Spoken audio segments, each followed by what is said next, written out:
last week they did choreography that Hannah described as Garbo. They sang the Marley original All or Nothing. And Brittany created the Brittany code. And that's what you missed on Gleeboot. Gleeboot! Yay! Yeah, they did give it a name, didn't they? The Brittany code. Welcome back to Gleeboot, the show where we get drunk and talk about rebooting Glee, or in this case, talk about a very Glee adjacent property. It's the first ever Christmas special. It's all in black and white. And it's directed by Artie, his Glee boyfriend. Oh. Yeah, we're talking about Santa Fake. Which we watch on Amazon Prime for free. However, it has ads. Commercials. Yeah. That is truly evil. Well, yeah. You know, evil is a word. I don't know if it's the word. It is. It's awful. Amazon officially the worst, as if they weren't already. But they did Wheel of Time. That's true. They have made some really good shows. They did also make Camila Cabello Cinderella. Wow, hot take. Looks like Cullen's going in on that Cinderella movie. Yeah, it's one of the worst Cinderellas, and there's a lot of them, so that's saying There's something. so many of them. So I have some fun updates for the Glee listeners. I watched West Side Story. Okay, no spoilers. I'm seeing it on Tuesday. Really good. I cried multiple times. Okay. I'm excited. And I thought of like, oh my gosh, remember when Glee did West Side Story? Oh no. Thank you, Glee, for repopularizing the musical. Well, at least it wasn't Clint Eastwood that directed this musical, unlike Jersey Boys, which was a hot fucking mess. Because somebody who probably doesn't like musicals directed it. Didn't you and I go to see Jersey Boys together? No, I didn't see it in theaters. I saw it in the comfort of my own home, ready to scream into the void. I was having a fun time. That I love going to see musical movies because they're either garbage or they're really fantastic. Fun. Yeah, you really missed a boat then with Dear Evan Hansen. I still haven't seen that one. It's on my list. I don't know if I'm gonna see the movie. I don't know. I probably will. I like the musical. I like the musical a lot too. The movie's okay. It's not as bad as people say it was, but everyone's just complaining. Is like, he's like 80 years old now. He can't play a teenager. I'm like, he's so baby faced. It works. I don't know. Why is everyone screaming? He originated the role. Let's just let him have it. That's how I felt at work. But also nepotism. I get it. Yeah. At work, I mentioned West Side Story, and everyone's like, "It's so pointless." Blah blah blah blah. And I'm like, it was a great experience. Now we have a version of West Side Story that's not predominantly made up of brown face. Yeah. Yeah, there you go. Like Rita Moreno, who was in the original, who is a Latin person, was forced to wear more brown because she wasn't brown enough. Like, I'm so glad that we got a new version. Yeah, I'm like, the old one will always be there as a classic, but also, yeah, we have this.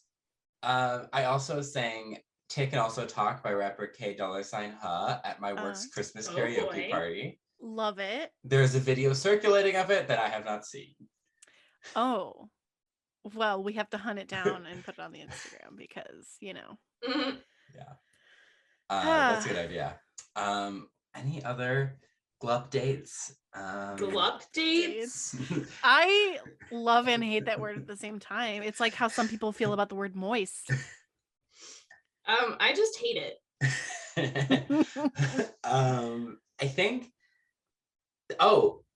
What are we drinking?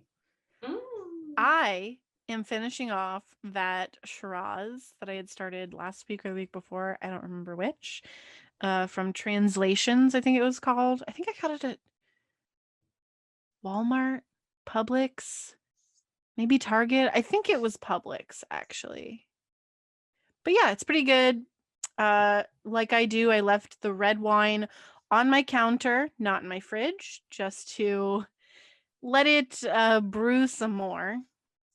Are You sure you don't do it to annoy me? Because I feel like I was that's gonna what- say that. No, I just do it because that's, I mean, I don't know. I've never put wine in the fridge. Now I put my white wine in the fridge though, because white wine should be chilled for the most part.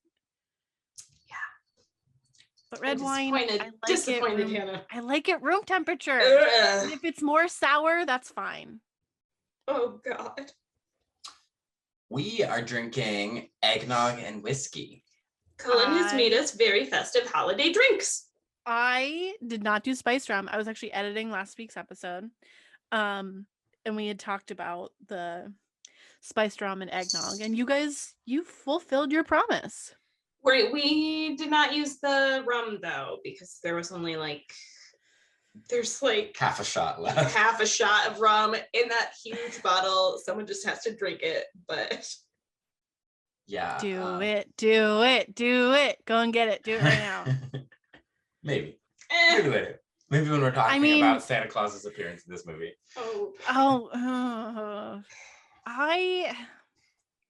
I really wish that I had watched like an episode of Glee with Heather Morris and Damien McGinty in it, so I could remember what that was like.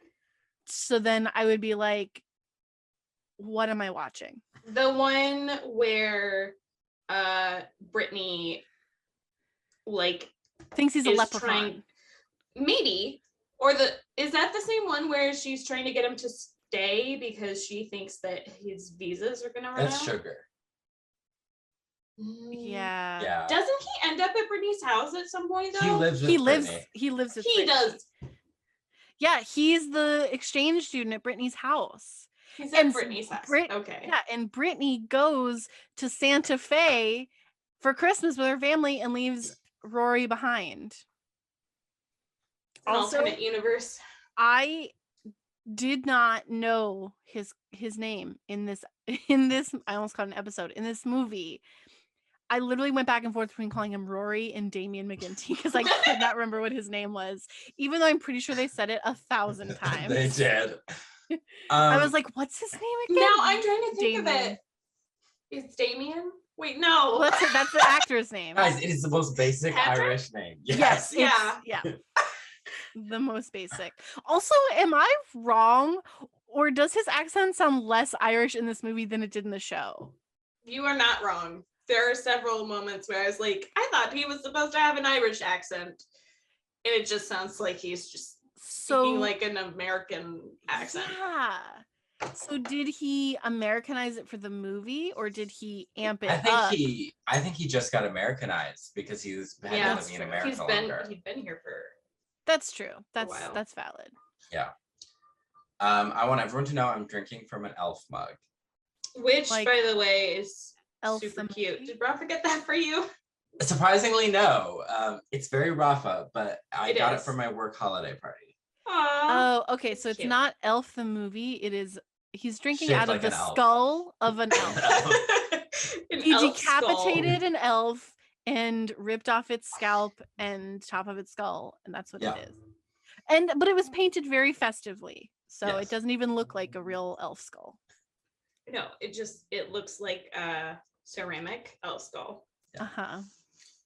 You still said skull though. Skull, yeah. Ceramic mug. There you go. It's a skull. I have a question Okay. for us. Okay. Favorite Christmas songs? In general, Yeah, in general. not featured in this movie. Now featured in this Well, movie. if We'll talk they're about in those the- later. Okay, so I'm not like a lover of Christmas music Unless This it's we Christmas rapping. unless it's Christmas rapping. Glee And cast the version. Glee cast version Yeah. with Brittany, Heather Morris. So good. Listen, you still have to listen to the full version of it. It's I like, tells the whole question your story. humanity, Hannah. It's actually I- good. It is. Seriously. I'm still a human, I promise. I'm not an elf skull. I like Okay, I think you have mentioned this on the podcast before, Cullen, that you like hate Silent Night. I don't You hate it. prefer Oh I Holy prefer Night. Oh Holy Night. Yeah. I actually really like Silent Night, but I think it's like a nostalgic thing because when I was a kid and I sang in like the kids choir for Christmas, I was gonna sing that song solo, but the idea ended up being scrapped. But I remember like practicing it a lot and being really proud of it. So I have like a nostalgia for that song. Yeah, and that's why Hannah left the church. And that's why I left the church. They scrapped my solo and they're like, you're committing idolatry. And I was like, whatever. No. The church, but it was a church. A church. It wasn't the church. I was Methodist and then non-denominational. But what else? Kelly Clarkson's Underneath the Tree.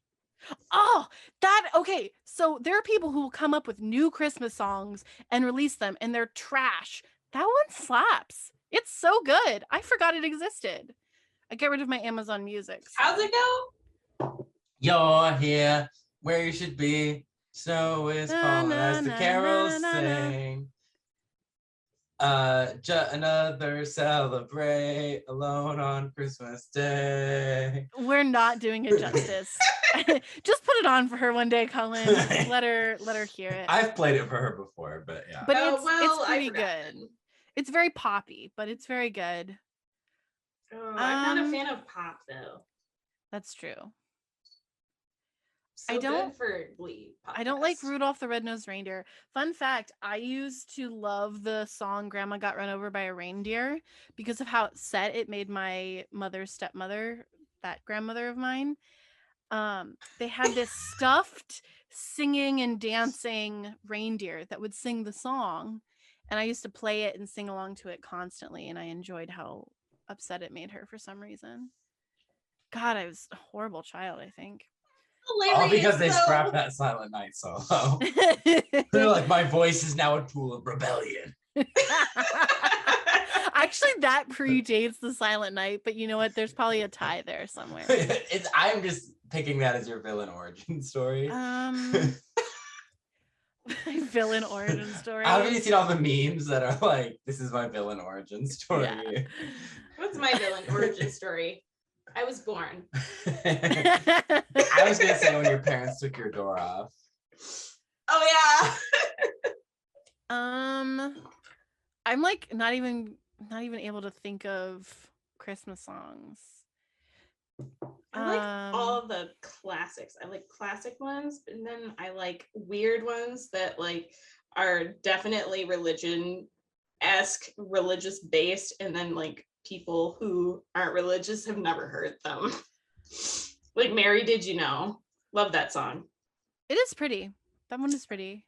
That's that's my Christmas Imagine.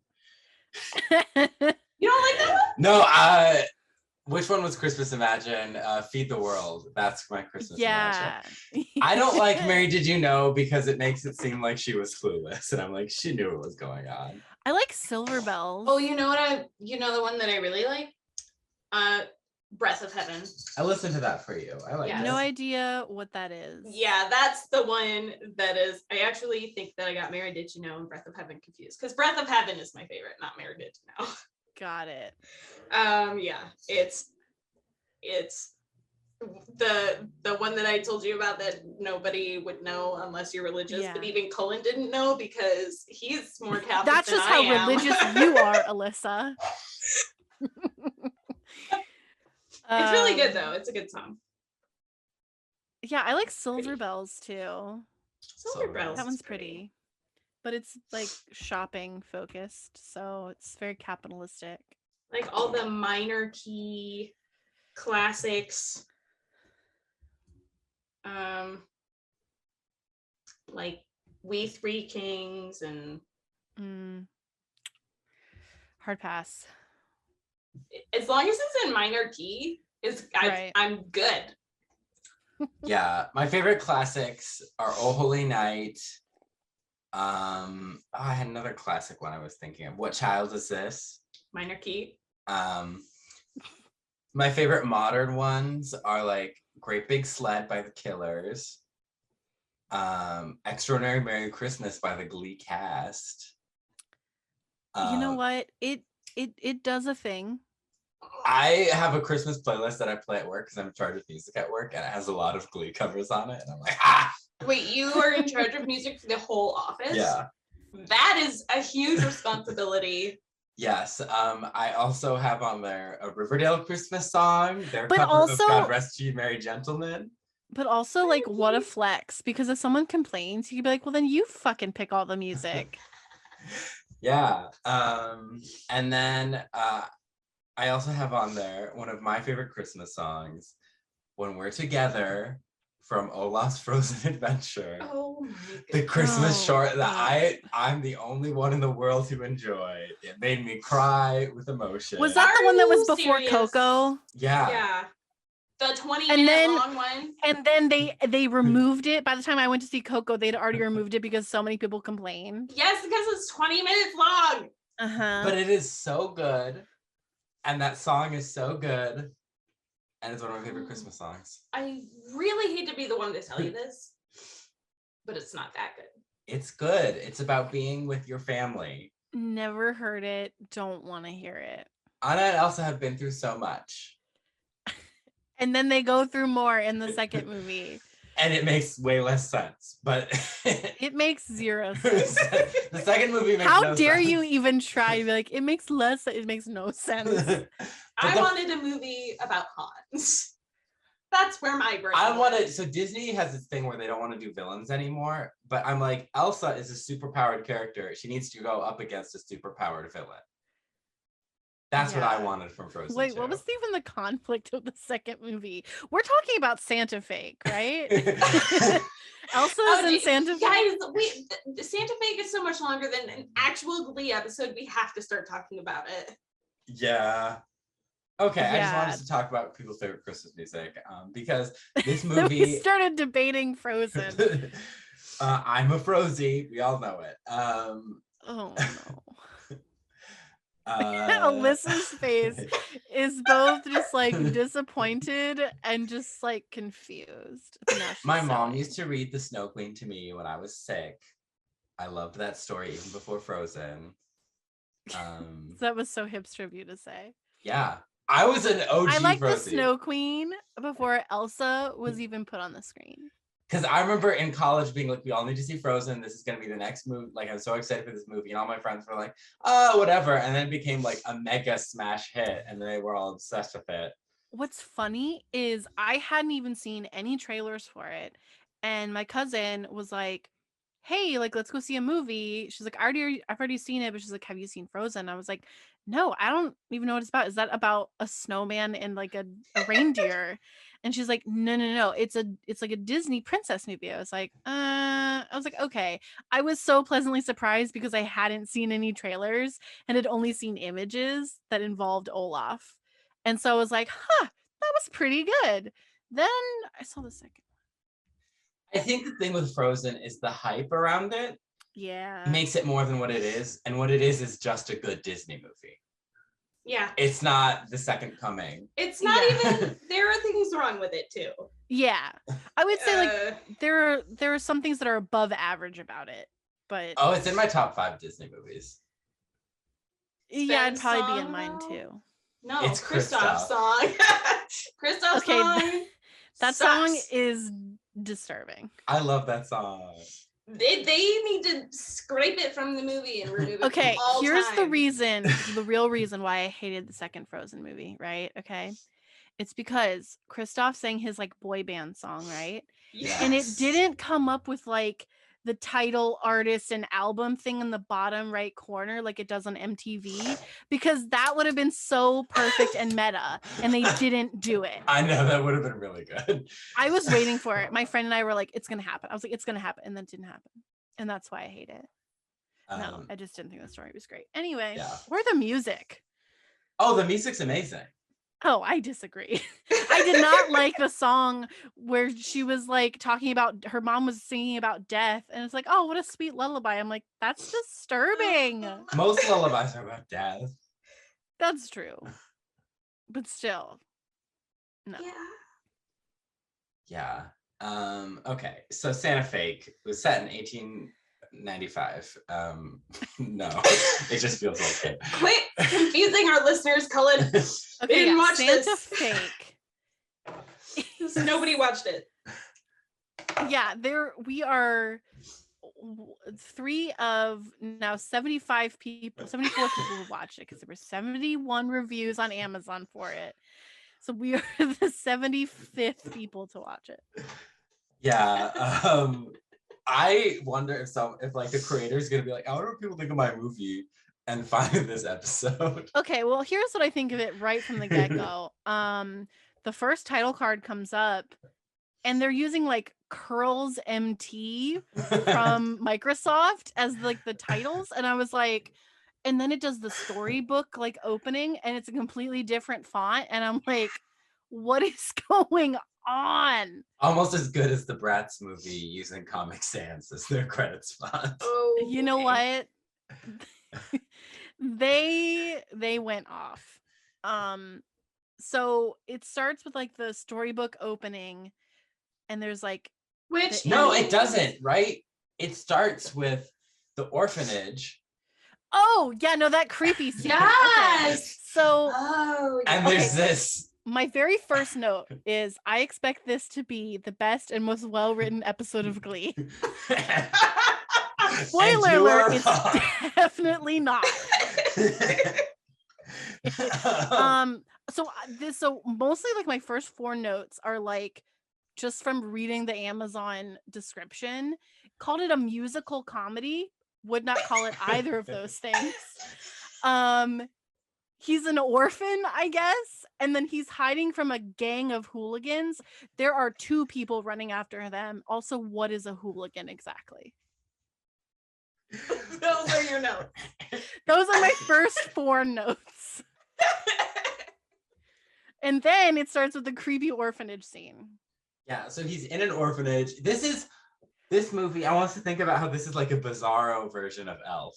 Yes, exactly. It's like reverse Elf. It's kind of. Well, yeah, okay. Yeah, you're right. Yeah. Yeah. So yes, it is. There's a reverse Elf. So he is a baby. There's a baby. This baby in a crib, just like the beginning of Elf. And there's this elf, I guess. He's a little person, but he's later described as an elf. That's what I wrote. I was like, is that supposed to be an elf or just a man with dwarfism? I'm so confused. He has an American accent, but we don't. Well, I think it says it's taking place in Derry, Ireland, Northern Ireland already. Yeah. Yes. So this guy has an American accent. Which I'm pretty sure Derry is where Damien McGinty is from. I think so, yeah. Yeah. That sounds about right. And then so he's like, giving him a candy cane. He's like telling him like, you're special. You're gonna be the one. And I'm like, but this is a 3-month-old. He has no idea what you're talking about. He's like sneaking around. Yeah. Like it looks like he's stalking this baby, like trying to hunt it. Like it's real weird. There were choices made in filming and editing that I disagree with. I think there are a lot of choices movie... made in editing. So many choices. I can't wait to talk about all of those choices. The overlays, the choices that were very much made by stock footage montages in a quattro. Like what the fuck? Okay. That were very much budget choices. Yes. The alternate title of this movie is Santa Fe Hunted by Santa. Yeah, because there's like a Santa laugh in the background when the elf / guy with dwarfism is like, you're special. And he like looks off and he hears this Santa laugh.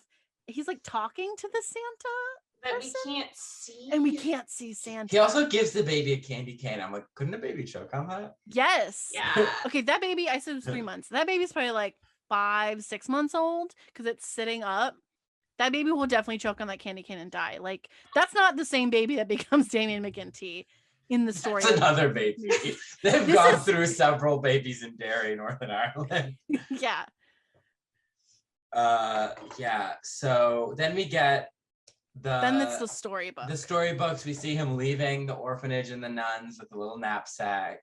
For low budget animation, the storybook is not that bad. Yeah. It was weird because like on the very front of the cover, there's like stag horn. Well, I'm assuming are reindeer horns, but I've been rewatching Game of Thrones and I was like, oh, the Book of Baratheon in Game of Thrones. It was very confusing for me. Also, a couple key names here. I don't know if you guys would even recognize them. Judd Nelson. Judd Nelson is the guy who puts his fist up in the air in Breakfast Club. Oh. Judd Nelson is one of the quote unquote hooligans. John Rhys Davies. Gimli from Lord of the Rings. Gimli, and he tries to steal a lot of faces in this movie, and I was like, who got these people in this movie? Whoever was casting. For like a D-list Christmas movie, they did have, like John Rhys Davies. He tried to steal Anne Hathaway's crown in Princess Diaries too. Yes.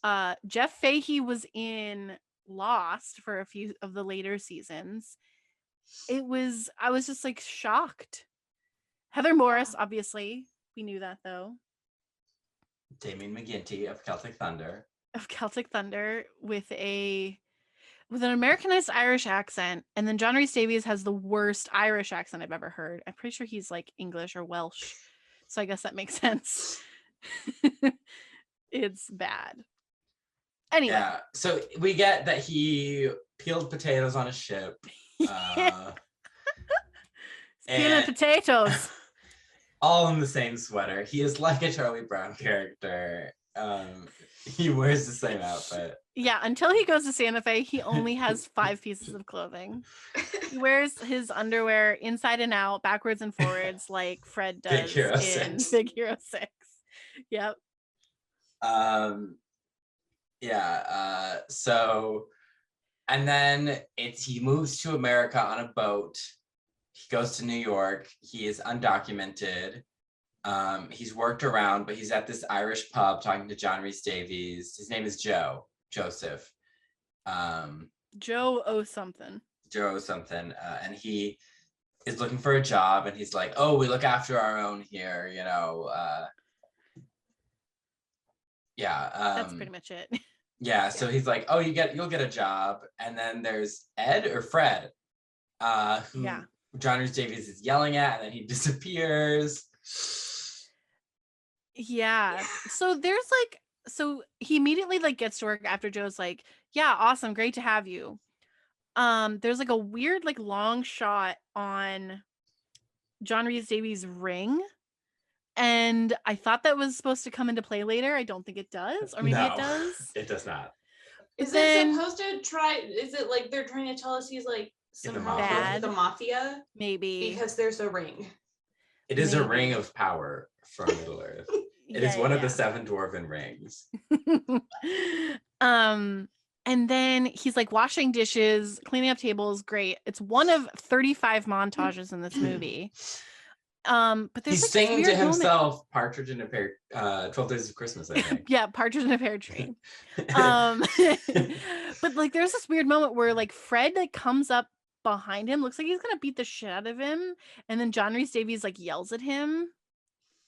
It's so weird. Yeah. But then the end of that is also, where is he living? Where does Damien McGinty live in this montage? We don't know. I think he sleeps under the dishwasher. Well, considering this movie is set in 1895, I'm assuming on the docks. The same place where the Newsies live. They live in an orphanage, I think, right? No, they go by the nuns offer them food while they're running around. Yeah, but they just start like living on the street in empty buildings, I'm pretty sure, aren't they? Yeah. That's my cigar, go steal another. Okay. I love that musical. Too. Jeremy Jordan, come on the podcast.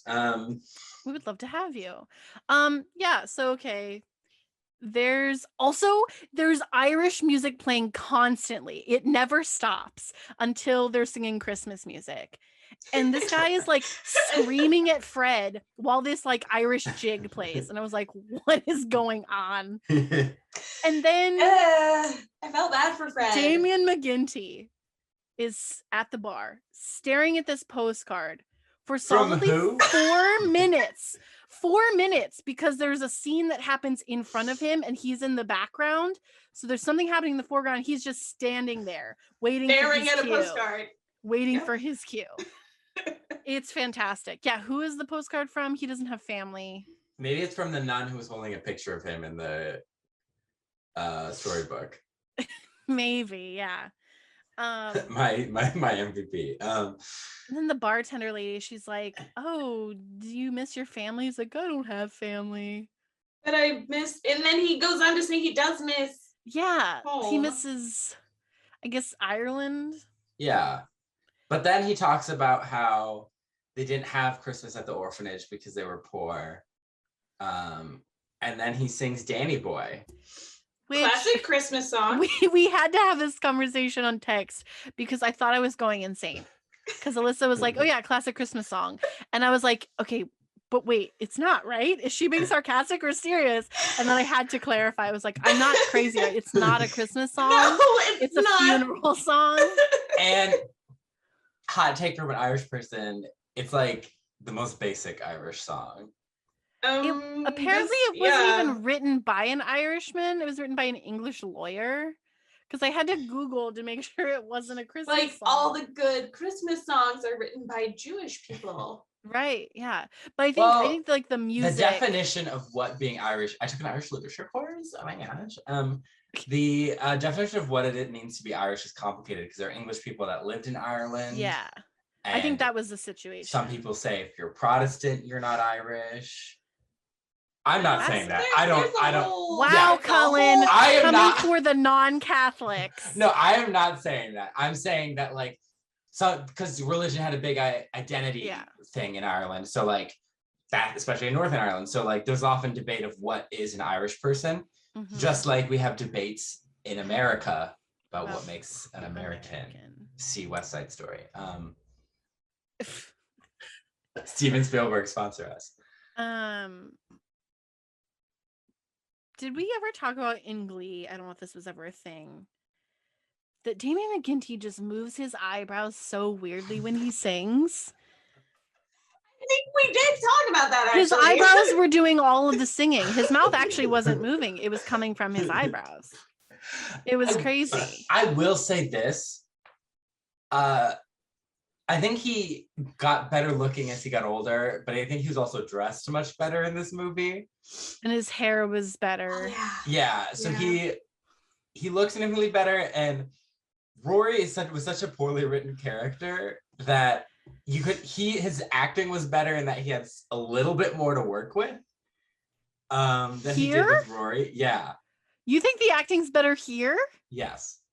I'm not saying he's a great actor.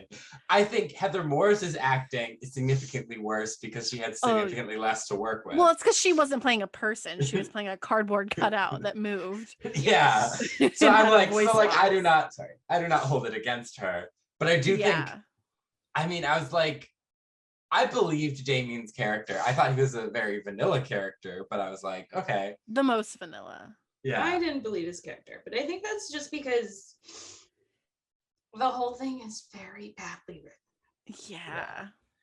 And it feels like it's been shot on like an iPhone 4. I was telling Cullen the whole time I was watching it, I had like in my brain a script page and I was making edits. I was like crossing out dialogue and adding in new dialogue. I used to do like script coverage for this company that makes these kinds of movies. And I think that was another reason why I hated it, because I was like, oh my God, like something that I could have passed on to that company saying like, yes, you should make this, would turn out to be like this. And I'm like, oh my God, could you imagine? But anyway. Yeah, so so he sings Danny Boy, and everyone's impressed with his singing voice. And then the guy screams at him. Joe screams, not at him, at everyone else to clap. Clap! Yeah. It was master manipulation right there. Yep. So then that was. Joe, I think there's another montage, like more time goes on. Probably. And then Joe and I almost called him Rory, Patrick, are talking, and Patrick is like, "You're like a father to me, Joe. Saint Joseph, patron saint of fathers, Alyssa's favorite saint." He is my favorite saint. Is he really? Mm-hmm. What did he do? He was Jesus's adoptive father. Oh, got it. I didn't connect that. Because, there's so many Josephs in the Bible and in history that are significant in religion. Basically, he was like, "Oh, God is absent as your father, so I guess I have to take that mantle." Putting God on blast. You heard it here first, folks. God was an abandoning father. But that was Old Testament God or New Testament God. That's Old New Testament God was very present. A little too present, if you ask me. Yeah, he has some anger issues. Yeah. I wonder what changed. Is it because he had a kid? I think so. Having children calms you down, fellas. Procreate. A message from Gleeboot. No, please don't procreate. Oh no. So I mean, unless you want to. If you want to and you can afford children and you're gonna take care of them and love them and you're ready for that giant responsibility, I mean, think it's a huge responsibility. You're taking care of another life. Also, children are so expensive. They're also monsters. So they are. Like, even if you have a well-behaved child, they're gonna act up every once in a while, and they're dirty and they smell. But they can be cute.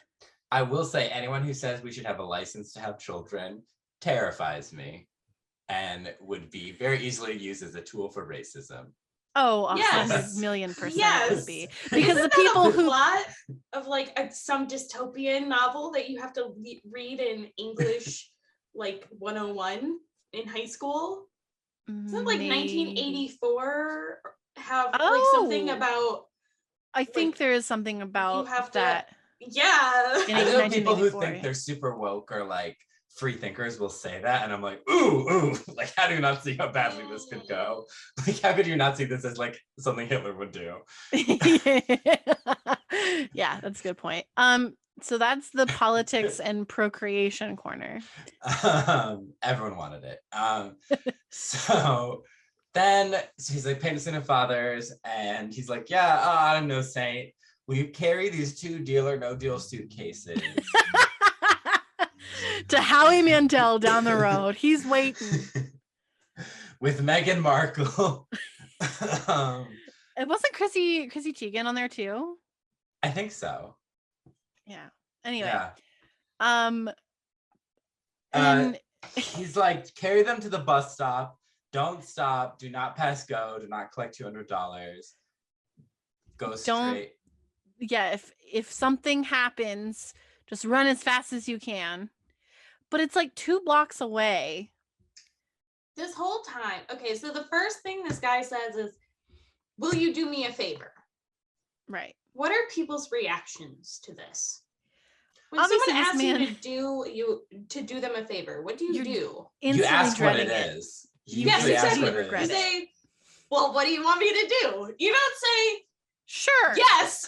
Sure is something movie protagonists say because they need to move a story along and they're so naive. And yeah, no, like this kid has shit for brains. Like, he's not smart. I'm surprised that he's still alive and he has been so crafty as to survive this whole time, especially with no papers. Especially. So he's like, he's like nervous, but he's doing it. But he's like, oh, well, I have to close up the bar. He's like, I'll do it. He's like, Fred was let go. He was untrustworthy. Yeah, yes. And so he was like, and then I went, oh, Fred died. Yeah, Fred. And that's the thing is like I almost called him Rory. Patrick knows what this means because he will touch on it later. But like, he knows what that means when he takes these suitcases. Like, he's not that dumb, right? Yeah, he knows that he's doing something wrong. and dangerous. Especially because the guy who asked him to do it said, or like mentioned that there are police out. Yeah. Like, don't get caught by the police. Like, what? Hello? And then when he's like walking in his pea coat and sweater, he's like talking to himself. And I'm like, literally don't talk to yourself. People are going to think you're weird and immediately pull you over and be like, what the fuck are you doing? He does everything wrong for wanting to like stay under the radar. He talks to himself a lot. I feel like that was something that our professors were like, do not ever put that in your script. Unless it's that monologue that Rachel had in the yearbook episode that I only like. Which honestly, I mean, it's, I don't even remember what you're talking about. I don't know, but the not talking to yourself, like people do talk to themselves, people do it, yeah, but it does not look good on screen. It just makes you look like a crazy person. That, and it's just feeding the audience information that if they don't already figure it out, you have a bad, poorly written scene. Yes. So and he does this constantly.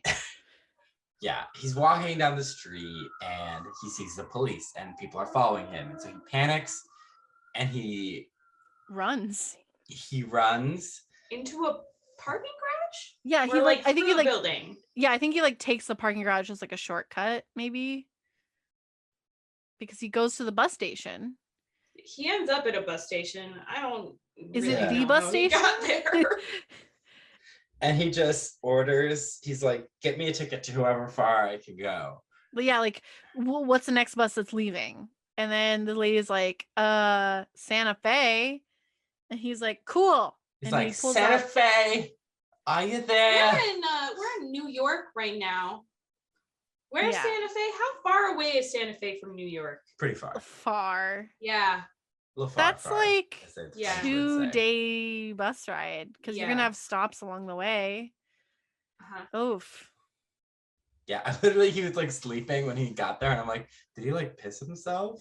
Well, did he not go to the bathroom this whole time? Basically, it was like this bus ride took 2 hours when actually it should have taken 2 days. Yeah, we should have had we did have a montage. We had 4 screens on one screen with basic footage.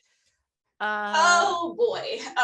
This is the stock footage. Yeah, the montage was stock footage of driving plates. And they couldn't even give it to us like shot after shot. It was all in one screen. And it's like, that doesn't make it go faster, that just makes everything worse. It makes it look like terribly amateur, yeah. And so earlier, John Rhys Davies is telling someone on the phone that's like, it's amazing. He has no papers, he has no family. So, and he loves me, and he's an idiot. So if he doesn't do the job, we can just murder him and no one will notice. Yeah, he got dark real quick. So Joe is basically like, if you do this, I'll give you $10,000. And then he also mentions not to look in the suitcases. Yeah. I have a question. I would immediately look in those suitcases. Yes. Yeah. So like, yes. I know what you're going for. I immediately would open them. Especially if you're about to get like caught by the police and then you take a bus ride that's 2 days long to Santa Fe. Like, you wouldn't be opening those suitcases by this time. I think you would. I think you would. Curiosity would get the best of you while you're sitting on that 2-hour/2-day train ride. Yeah. Like, I could see maybe being cautious and not opening the case really wide so everyone could see, but you're going to at least crack it open. Yeah. Yeah. So he gets to Santa Fe. And he immediately jaywalks in the middle of the road. Why? And then he does it again in the next shot. I'm like, why? Also, Santa Fe is portrayed as like a small town. Yeah. So. Yep. Isn't it like a major city in New Mexico? But the thing is that I think so. Later on, someone says it's like the size of a postage stamp. I think they're saying that because they're from New York, and New York is a lot bigger than Santa Fe. But overall, I agree. It is like as if we landed in like a tiny suburb outside of Santa Fe. Like if we're in the city, there's a shit ton of people here. There's also not any reason that this couldn't be a small town. Yeah, why couldn't it just be a small town? That why would be better. Call it Santa Fe? Because Holy Faith. Right, sure. They wanted to call the movie Santa Fake. Which is already a dumb title. That's it is very dumb. Because all mall Santas are fake Santas. This doesn't make him special. Just because he's not an old person. I don't know. I don't even understand the title. Based on what happens later in the movie, it doesn't make any sense. Also, why didn't he just abandon the suitcases in New York and hop the bus? Boom. Yeah, that solves all. And then you don't problems. ever have to call Joe like a psychopath, which he does when he gets to Santa Fe. Thinks that like he has this attachment to Joe that I don't understand. Yeah, he's like, you're like a father to me, and I'm like, you guys have known each other. You guys have known each other for exactly 3 hours. That's how long this montage was. And so he gets there. He calls Joe, and Joe is like, what are you doing? And he's like, people were chasing me. I got nervous, and then he's like, I have to go. And then Joe's like, ooh, area code, and then. Which, okay, how many area codes are in Santa Fe? Let's see. How many area codes in Santa Fe? Is it because okay, so just the one? Because I was gonna say it was like a multiple area code. It's 505. Because if it was like a multiple area code, then he could be literally anywhere in the city. But whatever. Anyway.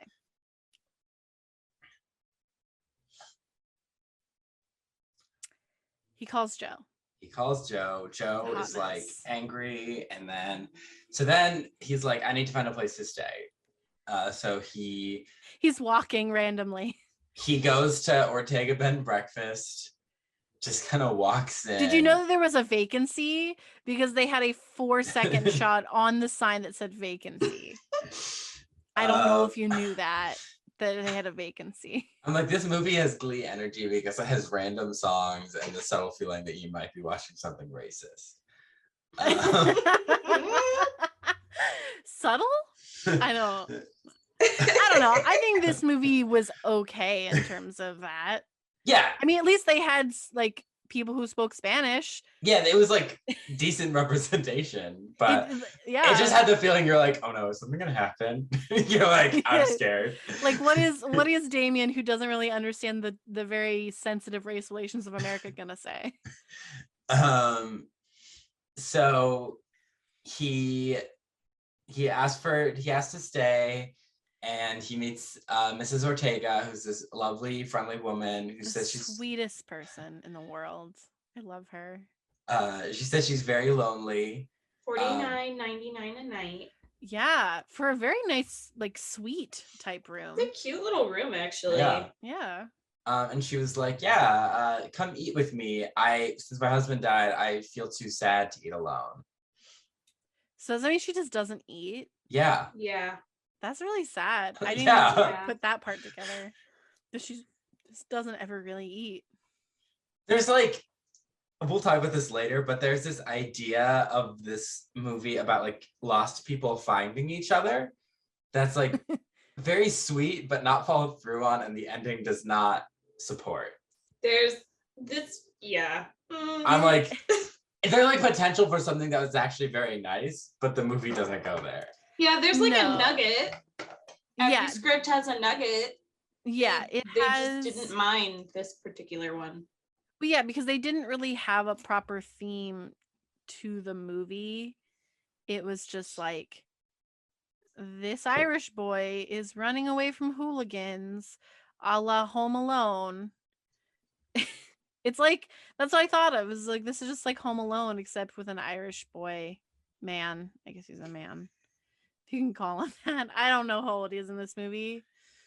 When did this come out? I think like 2019. Oof. I think we Really? already had the podcast because I was like, oh, we need to talk about this for the podcast when I saw it. Oh God. All right. Yeah. So they sit down for dinner. And Mrs. Ortega has made them both giant margaritas. And The Damien margarita McGinty's glasses look like they're from Hacienda.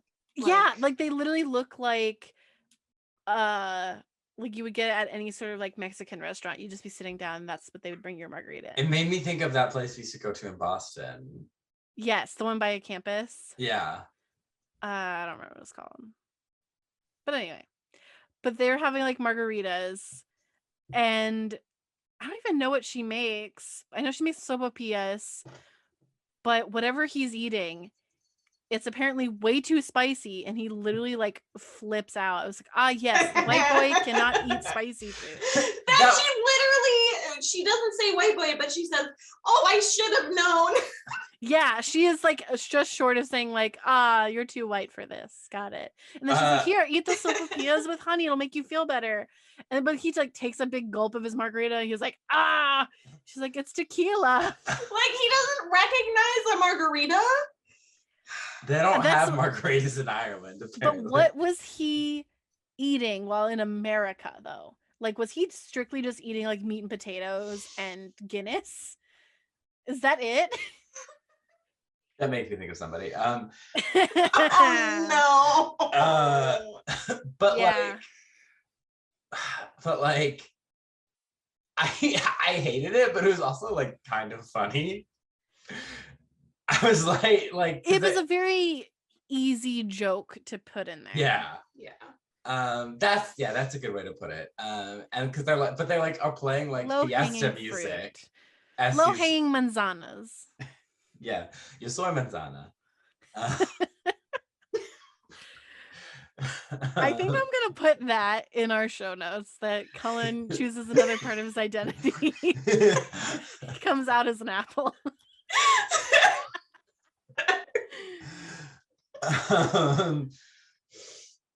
So like, okay, so yeah, then he eventually is like, he calms down, and it just makes me think of that clip from the Barbie show where they're like, Barbie's like, does this have gluten in it? I can't do spicy. I don't know what you're talking about, but I enjoyed your reference to it. I have a note here. It says, I thought this was a musical ? And then I have another one that says there are too many montages. And I have another one that says, in quotes, he'll understand, which I think is in reference to Damien McGinty talking to himself in the phone booth about to talk to Joe. Be like, oh yeah, he'll understand. This mobster will understand. So, because he calls... No, okay. He doesn't call Joe yet. First, he asks Mrs. Ortega where he could get some threads. Which threads? I'm pretty sure Irish people don't even say that word. Yeah. Is that just supposed to be like a hip young person thing to say? In the 70s, maybe. In 1875, when this movie is actually set. And Mrs. Ortega's like, oh, I'll drive you to the mall. So he goes to the mall, which later he couldn't just get an Uber or a taxi. And it's later kind of described as walking distance. So why should he be like, oh, it's just like a 10-minute walk that way? So he goes to the mall, and we get this montage of him trying on hats. And this is where it says there are too many montages. Yeah. Hats, sunglasses, shirts. And he comes out in this ridiculous, like, cowboy-esque outfit. What I don't understand is why he didn't continuously keep wearing that kind of stuff. Like, he clearly thought like that was fashionable, and then they gave him normal people clothes. He still has not opened the briefcases, right? No. Oh no, he has.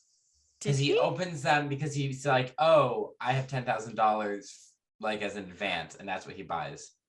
Because he's like, oh yeah, that's he's right. like praying, like, please don't let it be Fred. Please don't let it be Fred. Oh yeah. Oh my yeah. God, that was the stupidest. You can't fit a whole person in 2 briefcases, okay? It just can't happen. No, even if No you're deal. cutting them into pieces. No, There's too much mass.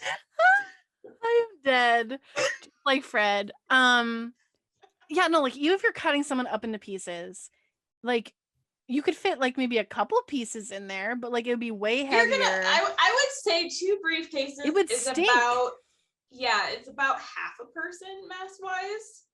I don't know how large they are. I feel like you could fit like some of the extremities cut into small pieces, like Yeah, the feet, but the hands, parts of the arms. Like if you cut them at the joints. if you put an entire person into like a meat grinder and they come out as just a glob of meat, you're only going to be able to fit about half of that meat into the briefcase. I want You think Alyssa so? to be a Yeah, guest two on Tiger King Part 2, talking about Carol Baskin allegedly grinding her husband in the meat grinder. And like Alyssa, murder aficionado, you're just like, you can't fit. It's just not possible. Where's your evidence? It's just, I'm thinking about it. It's just not possible. My evidence is in my brain. You can't see it, but I'm telling you. Yeah, so he buys all this stuff with the $10,000. He goes shopping. Oh, well, before that, he gets to eat a normal meal, quote unquote normal to him. He asked for steak and potatoes. And she's like, we only have lamb chops. So she makes lamb chops. And that's when he's like, I need to go get threads.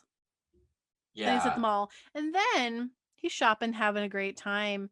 And he literally runs into Heather Morris's character. First he calls Joe again.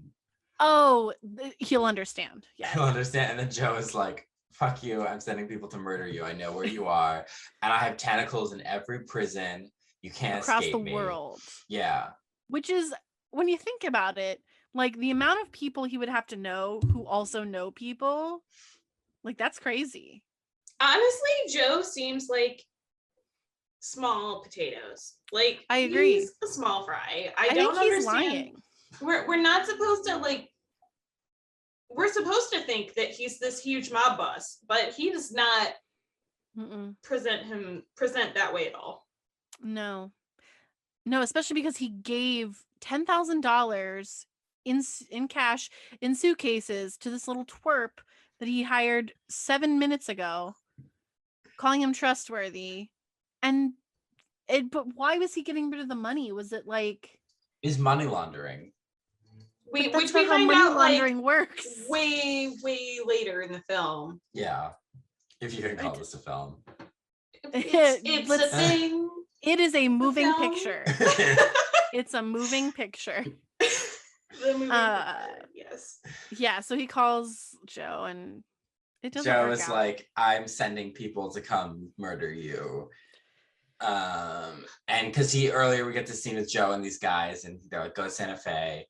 And Judd Nelson Nelson is one of those guys. He's the dorkier one.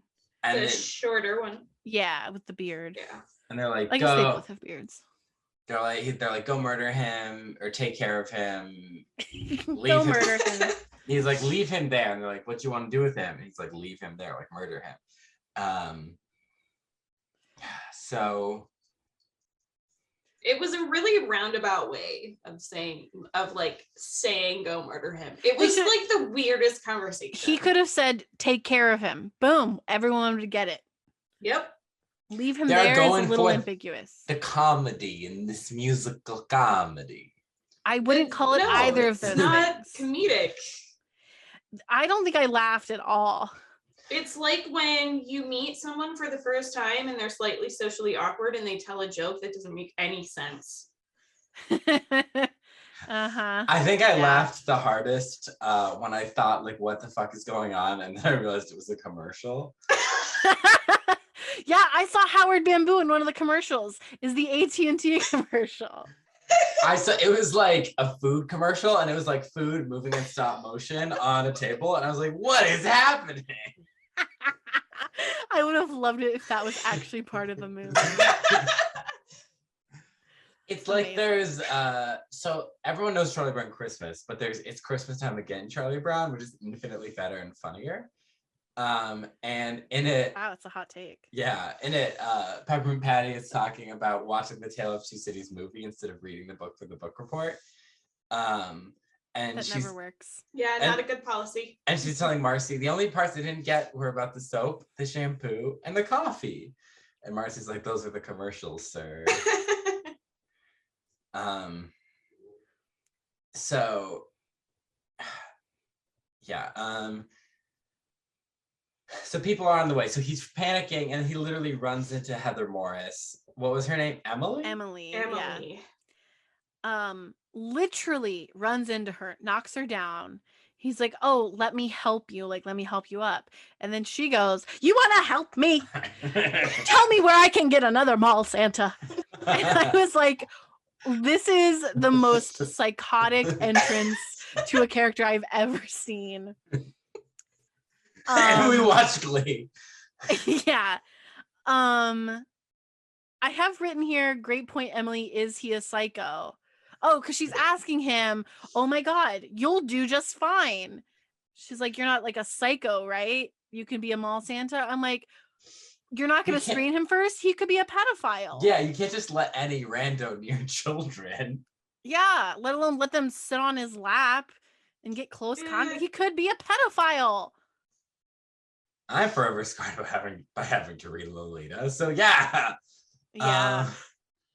You know, I cannot look at what's his name, Jeremy Irons, the same again. I recently watched Aragon in Cullen's memory, and I wanted to watch something that was terrible. Wait. So that my boyfriend and I could laugh at it. He's Aragon. in Lolita? Yeah, he plays not the Stanley Kubrick one, the 90s version with the guy that we met who was a writer on The Americans, Jeremy Irons. He's not in this movie. No. Right. Okay. Who is he on Aragon? He's the Brom? old dragon rider. Brom. Don't know his Right? name. Yeah, it's Brom. Okay. Obi-Wan Kenobi? Yeah, essentially. That's what Lyle kept saying. He kept saying, like, this is basically Star Wars. He was so mad. It literally is basically Star Wars. Yeah. It was pretty terrible. Looks better, but only the first two. But anyway, I can't look at Jeremy Irons the same because of Lolita. But anyway, yeah. So like, she's like, oh, you know what? Perfect. Just put this on. And then like the mall cop guy who they keep calling Officer Ryan. So it's like, are you a real cop and you're just like being mall cop? I don't understand. But he comes over, he's like, is this guy bothering you? And she's like, no, I'm just telling him where he can change into a Santa outfit. And then he just like, he goes to be Santa. Yeah, he's just like, he's sitting there and then he's like, wait, this is the perfect disguise. Literally talking to himself. I can hide in plain sight. It's like, you don't need to tell us this, Mr. Writer. We can figure that out. So we're smart. We're watching Santa Fe. You right. Yeah. He's like, anyone watching this movie is a fucking moron. So I have to spell it all out for them. So then he's there and he's having a difficult time. And like kids are crying, which my brother and sister always did. I was the only kid that would sit on Santa's lap, and I always was like, see, I'm so much braver than you two. I don't cry when I see Santa. Sitting on Santa's lap was weird. I didn't like it. I don't know if I ever did it because I don't remember. Yeah, so, or maybe it was that horrifying that I've blocked it. But there's like this kid who's basically Draco Malfoy in a red sweater who's like, I want a yacht that's different than a speedboat and I want a real elephant. And my dad's a lawyer and he will sue you. Yeah. And then there's these like twins who are just like babbling on about nothing. I feel like that kid though, the kid who wanted a bunch of things, like I feel like he had the best character in the whole movie. Yeah. Yeah. Character for sure. Like I knew what he wanted. Yep. His desire was very clear. I Was think he he the actually protagonist? he had the strongest desire. He threatened Santa Fake.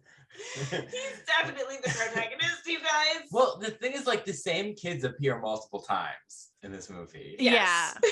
Like, so he's there later. Because Santa Fe is actually a 2,000 person town, and there's only 10 children.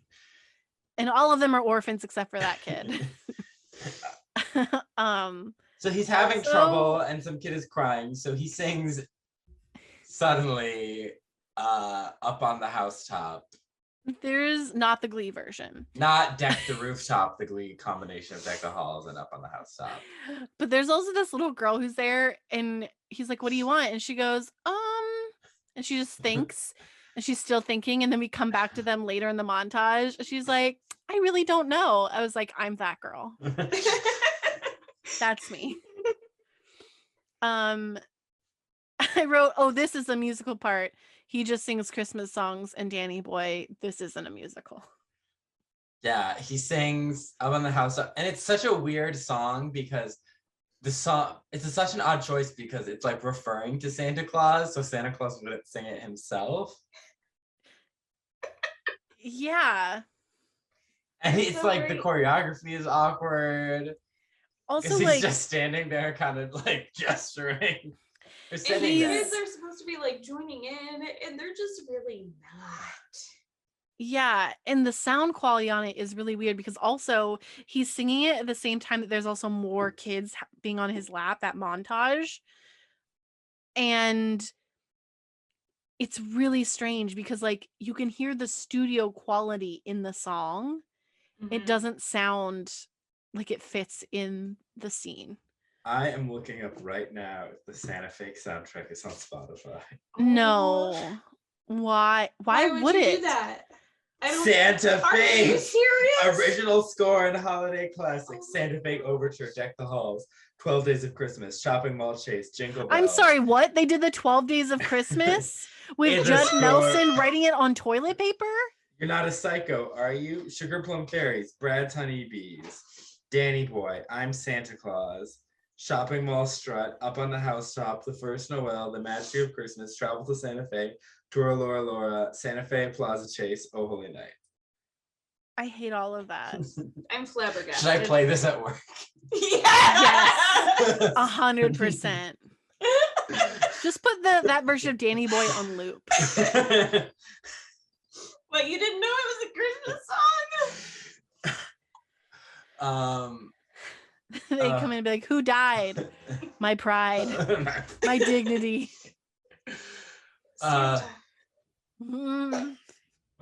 Yeah, so also we have to quickly mention, I don't know about one before this, but the bus driver, when he gets off in Santa Fe, we have a shot of this person. Yep. And his name tag says Nick. Fun fact. Yep. Is he Santa? What? No. Yes. That would be crazy. Are you asking for serious, Cullen? Wait, I don't remember what he looked like. Was he the Santa actor?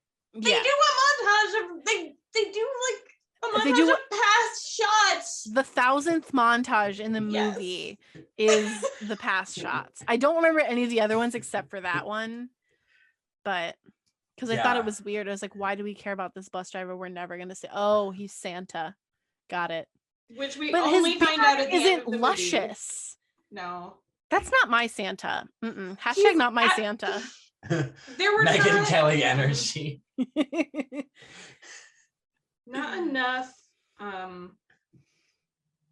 don't know. That reveal was a little bit not We're getting great. ahead of ourselves, but it's mostly because I'm trying to rush this because I really don't have anything else to say because this movie sucks. I do want to say that Disney Parks is now having actors of all ethnicities play Santa Claus. Yes, so racism. It's cured. Over. It's gone. Thanks, Disney. Well Thanks, done. capitalism. Also, I got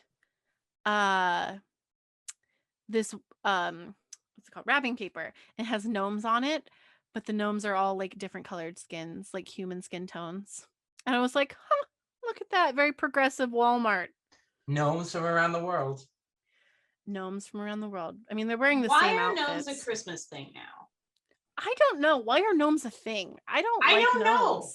They end up in every single holiday decor, and I hate it. Do you know that movie How do you feel Romeo about- and Juliet? I knew it. I've never seen it. I With will the not. sexy gnome. I watched both the first and the second. You watched the second one? I'm pretty sure I saw the first one in theaters with my entire family. I did not see either of them in theaters. I liked the first one. Wasn't it Emily Emily Blunt? and Ian McGregor? Yeah. All right. It was fine. It was like, this is nice. It was Romeo and Juliet, but With a happy gnomes. Red and blue. And they killed themselves and they died in the end. Correct. But there No. was still a second one? No, they sang Crocodile Rock at the end. Wait, wasn't there one There are Elton That- John songs in it, by the way. Yeah. that involved Johnny Depp as like a spy? It was Sherlock Gnomes, right? Romeo and Juliet, Sherlock Gnomes. The second one? Yeah. Yeah, I think so. That's all I remember is I remember seeing the commercials and Johnny Depp was in them and I was like, why is this a movie? So I don't know. Everyone in my family is like obsessed with gnomes. I don't get it. Anyway, That's weird. I know. I read a book series where gnomes enslaved the protagonist. What? Her Oh. tragic backstory. Yeah. Character That development. seems tragic. Yeah, le tragique, as the French would say. Like this movie. Yeah. I don't even know if tragique is the French word for tragic, but I say that all the time. I'll just be like, oh, le tragique. Just like the French would say, except I don't know what the French would say. But you know what Le Cullen sweet says? désolé. You know what? You know what Cullen says? Yo soy la manzana. Mr. Worldwide. Jason Derulo. Those are two different people. I know, but then I thought of around the world, don't speak the language, but your booty don't need explaining. Oh God, yeah. Now I'm on cats. Okay. Let's focus up. Focus up. I can't. This movie is just so generic. So he things up on the housetop and then He hangs out with the kids. Then he tells Emily that he's having a great time. And I was like, Emily, he could still be a pedophile. And then he's like, she's like, you need to fill out the paperwork, and he keeps avoiding it. Yeah, And he's he like, doesn't you know what? have any papers. I'm happy to volunteer. That's a serious red flag. I'm Yep. sorry. Then he literally says the phrase, I'm helping the damsel in distress. And then And her I was response, expecting her to be like, what the fuck? and her response is, and that's why I think that she is a cardboard cutout of a human being. She says, well, you're just so generous. And I'm like, no human woman would have that response to saying, unless this was in like the 1870s, This movie which is I think actually you're set. right, Cullen. I think you might be right. Yeah. But like, I was gonna say something. It wasn't even on topic, so I don't know. She invites him to go to dinner. Yeah, to pay for him. You know, I used to, when we did Bible camp, I would have to dress up as saints. I was Saint John Vianney once, had to dye my hair gray. What the heck? Why did you have to dye your hair gray? Because he was an old, kind of creepy looking, if you ask me, French priest. Did you go around saying "Le tragique"? I should have. I remember my sister was married and some dad was like talking to her about like these apparitions at this church, and she was just like, I'm a white girl dressed as a Virgin Mary at a small church VBS. Like, I'm here for like 3 and 4-year-olds. Like, why are you talking to me? I love that your sister cosplayed as Mary. That's fantastic. Only at VBS, honestly. Come on. Yeah, that's where cosplay PBS was born. lit. Yeah. We had the Holy Spirit theme was my favorite because it was surfing themed. Why? Because we had this song, I am surfing with the spirit. What? I don't think we ever had that theme. Anyway. Yeah. It's better than the theme that was just summer. That was a confusing theme. So yeah, she's gonna take him to dinner. So he walks back dressed as Santa. Is this when he sees Mrs. Ortega? She's like drunk and weeping and sleeping on the couch, holding a picture of her dead husband. Could be. And her. And then he sings to her. She's like, sorry, I'm not usually like this. I'm just so lonely. And I'm like, this poor woman. Yeah, I literally wrote, she's so sad. I feel for her so badly. And he sings Turulura to her. I actually liked this scene. It feels out of place. Like, I think in a different movie, like what you were saying earlier, like about people who are lost or don't have people coming together. I think if that was more clear of a thread, I think it could work, but it just felt out of place. It felt out of place, but like this is like when you're doing that and you're in class and you're giving them notes, that's when you're like, oh, I like this scene. You should put more of this. I love this scene. This character is amazing. I think you should use this as your through line. Yeah, I think you should change your protagonist. Yeah, Mrs. Ortega shelters Irish immigrant from the mob. That's interesting. I don't know. I'm still behind the rich snobby kid as the protagonist. Yeah.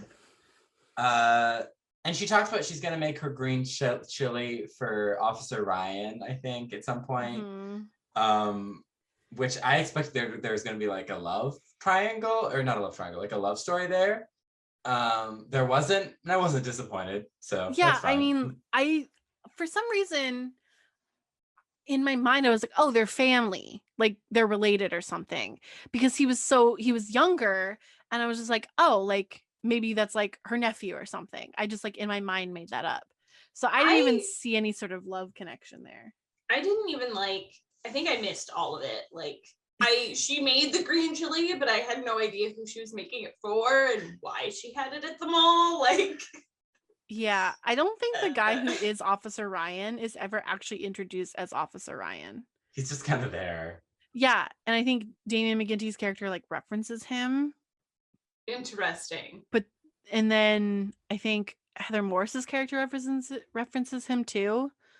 But so they're at dinner. So they go to dinner and they're walking not at around. Breadsticks. Not at Breadsticks. Disappointed. They get hot cider.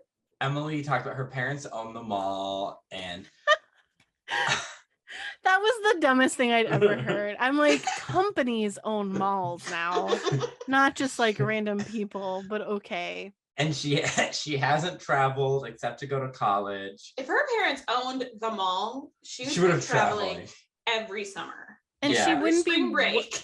And she wouldn't be like the PR person for the mall. Also, she wouldn't. No, she's Special a PR events.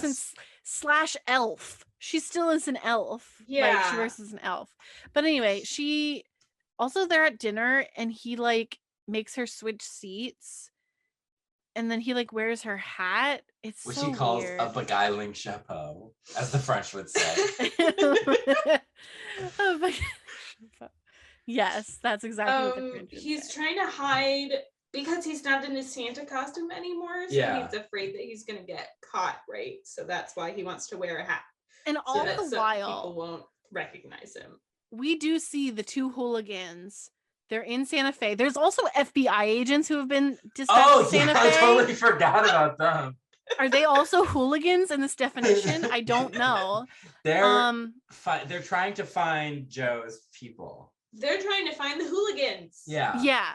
Then, and the hooligans slowly get closer, but they're so fucking dumb. Like, there's one point where, like, when they're out at dinner, like before that, is that before? Like, they're looking for, the guy was like, "Oh, let's stop for churros." Yes. No, that's when he's at the church.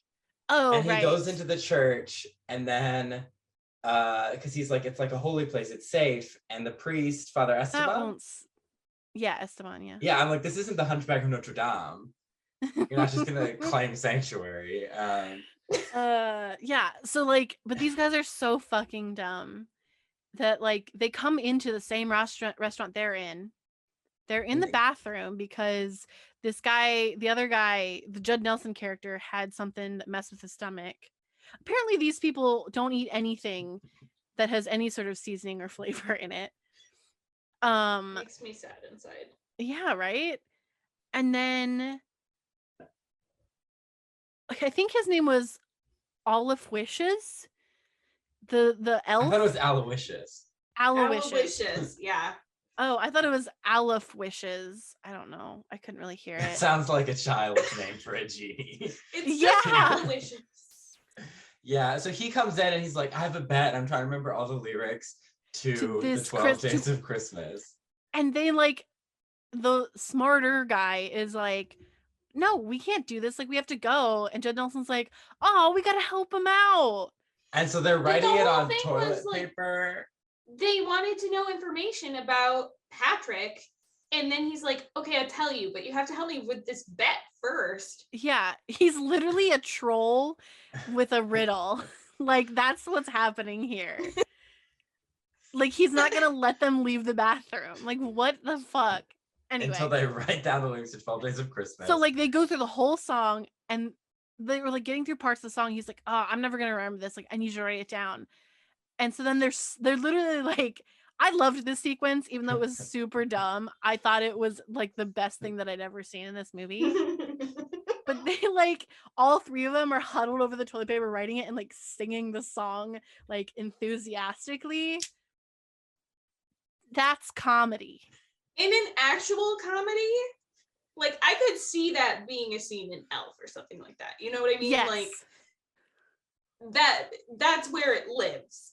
It doesn't live in this movie because this movie doesn't know what it is. Yeah. Exactly. So here's my rewrite, is that Emily should also kind of be a lost soul. The Santa fake boot? Yeah, Santa fake boot. Emily should also be a lost soul. And like, she hasn't traveled because she had to pay her way through college and she got this job at the mall. It's that simple. Yeah, instead of, oh, I'm rich and privileged, I just never traveled. Yeah. And we forgot to talk about him and the priest, because with Father Esteban, they talk about like holy faith and how he's like. It happened before this? Yeah. Holy shit. I'm pretty sure, because Patrick is like, I did something wrong, even though I knew it was wrong because I love this guy. Which makes no sense. He should not love this man. And then the he knew priest him was for like, 2 minutes. You did it out of love, so it can't. Shorter. Yeah, he's trying to say it gets shorter. He knew him for 5.5 seconds. He just met this man. They have never met. They have never met. He found him on the street. Once upon a dream. So he's like, you did it out of love, so it can't be that bad. I'm like, you could do some pretty terrible things out of love. Yeah, what a dumb priest. Yeah, I'm like, should know better. I've heard Carrie Underwood's before he cheats. You go to Carrie Underwood. I go to, people murder for love all the time. Yeah, exactly. I was thinking that too. Yeah, and then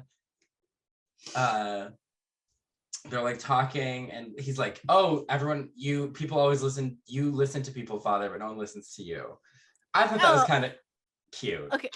I was like, God listens to him. That's where my brain was too. Yeah, I was like, God listens to him. But the priest is like, oh, okay, I guess I'll humor you. Well, because people who care for others often know people that care for them. And that's key to Patrick's character, which we learn at the very end of the film. This movie. Yeah. So at the end of the moving picture, not the film. Yes. So he is like, I'm worried because we usually do this thing for the children at the orphanage or something, because they don't have Christmas, something they look forward to all year, and people haven't been donating. Which, okay. He basically says the parishioners haven't been donating. guess what? You go out and you find other people who aren't parishioners and you get them to donate. Like, it made it seem like the parishioners just weren't donating. Yeah. It was very strange. So yeah. Also, I was at a bar the other day and everyone was from Ohio and they kept being like, oh, I'm sorry, you're from Michigan. And I'd be like, no, you're the one who should be sorry, you're from Ohio. No. When it's the other way around and you are outnumbered, you are the one to feel sorry for. No. That's why I accept it from you guys. Because I was outnumbered. like, Michigan is objectively better than Ohio. I've never been to Michigan, so I can't say. We have the Great Lakes, that's why. We have Lake Michigan.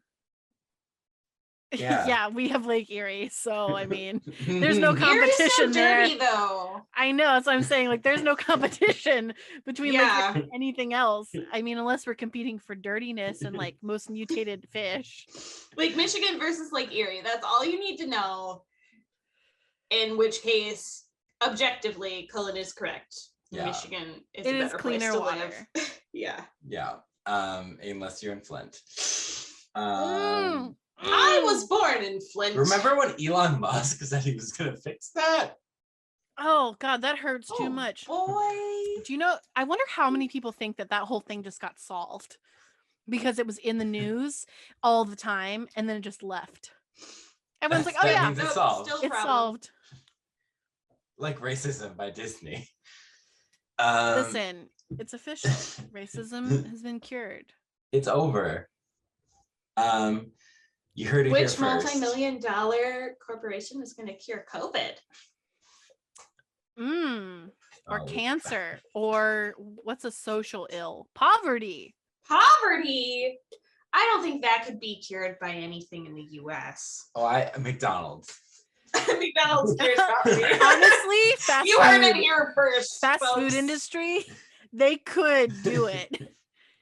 Actually, literally any corporation, any single corporation could do it. Yeah, Jeff Bezos, the evil man behind commercials in a free Amazon Prime movie, could that do no it. One wants to watch. That 74 people have watched. Okay. Where were we? So he's like, oh, that sucks about the children. I feel bad for them. And then so he's on the date. He genuinely does mean that though, because he cares a lot. And also he's an orphan too. And he's on the date with Emily. There's a dancer, and they keep going back to the dancer, and I don't get it. Flamenco dancer? Flamenco, yeah. I think so. And then the people don't find him. What else happens in this movie? And then he sings Jingle Bells. Yeah, he sings Jingle Bells, and he talks to more kids. He talks to this kid named Vincenzo, who goes by Vin or something like that. Yeah, who's like an orphan, and he doesn't have parents or foster parents. He asks for a fire truck or a mom. And I was like, well, you're gonna get a fire truck, my dude. Like, I don't know. Like, just imagine going under a Christmas tree and there's like a woman shaped round. There's 6 suitcases. Assemble your own Build mom. your own mom. Build your own mom. This is in the robots universe. Oh my gosh. Oh, good. Speaking of robots, my mom and I were talking about like how terrible children's movies used to be, and I guess sometimes still are. And I was like, I'm really sorry, like you had to go to the theater and take me to these shitty movies. And she's like, listen, nothing compares to robots. And I was like, listen, I've been trying to hunt this movie down and watch it, but I refuse to pay for it because I just want to relive the horror that is that movie. Hey, Rodney Copperbottom is not a horror. That movie is objectively bad. There was a great, but it's hilarious, YouTuber I used to watch who talked about how amazing that movie was and how Rodney Copperbottom was a gay icon. He's like, Rodney Copperbottom. We've talked about this. The reason I'm gay. He was like, the characters are so colorful. It's a pride flag. But is robots worse than Osmosis Jones? Osmosis Jones is cinema, Alyssa, and you know it. Y'all have never seen Food Fight, so. That's true. Yeah, so Anyway. So off topic. So let me just say, we've probably got like 35 minutes left of this movie to talk about. I have 4 more notes after that because I stopped taking notes. I was like, I get this movie. I get it. So they're buying presents for the kids. And the Santa guy throws a basketball and is like, kids like this shit or something like that. And he's like, yeah. And then they are gonna give the kids presents, and he's giving them presents. It's Christmas Eve. And this woman is watching, and they're like, who's that? And she's like munching on popcorn. She's probably the best actor in this whole movie. And she's like, oh, that's the singing Santa. The kids love him. He has the most charming accent. I took my sons to see him like 3 times. And they're like, it doesn't happen to be an Irish brogue, does it? And she's like, oh, yeah, it is. Oh, yeah. I couldn't place it before, but I think you're right. And then they're like, okay, excuse me. And they go. And she's just still munching on her popcorn. And they grab a baseball bat. And they're basically like, Patrick. Keeney or Kiri. I think it's Keely. We're here. And we're here, we're queer. We're gonna murder you, bitch. And we're here to spread holiday cheer in the form of beating you up in front of all these children. And so he's like, and then Mrs. Ortega is there, and meanwhile she bonds with Vincenzo about over her salsa. Green salt, green yeah. chili. Yeah. The green chili. And he grabs the green chili. There's no shot of him taking off the lid, and it bothers me. And he throws it in the guy's eye, Judd Nelson's eye, I think. But it was for Officer Ryan. Yeah. He ruined Officer This Ryan's little night. orphan kid just walks up to her and steals her salsa. No, Santa Fe. Patrick throws the salsa. Oh, well, the kid was gonna take it too. Yeah. But he's an orphan too. So I was right still. A different orphan. And so then he's blinded by the salsa, and the guy's like, you took my chili, and is like arresting him. And then the other guy's chasing him, and then they're running around the mall, and this little whimsical chase scene. Which is very poorly Boring. paced. Yeah. So boring. And because he stops and sings a song. And he all hides the under tension a bed, is released. And yeah. And they run by the police officers. The FBI agents. Yeah, and they're like, oh, the guy. And then They're gets so to bad at their job. he gets to the parking lot, or not the parking lot, the town square, whatever. And It's basically a parking lot for people.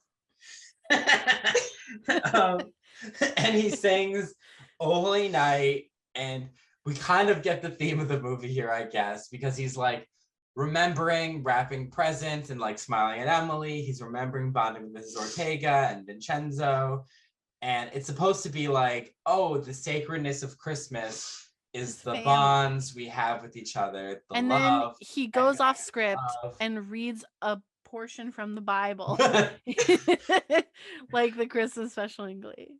And so he sings "Oh Holy Night," and then people are like, "It's you, Santa." And then, but I don't know why he sings "Oh Holy Night." He's still being chased. Like, what the hell? it would make sense if it was actually a musical, but Yes. it's not.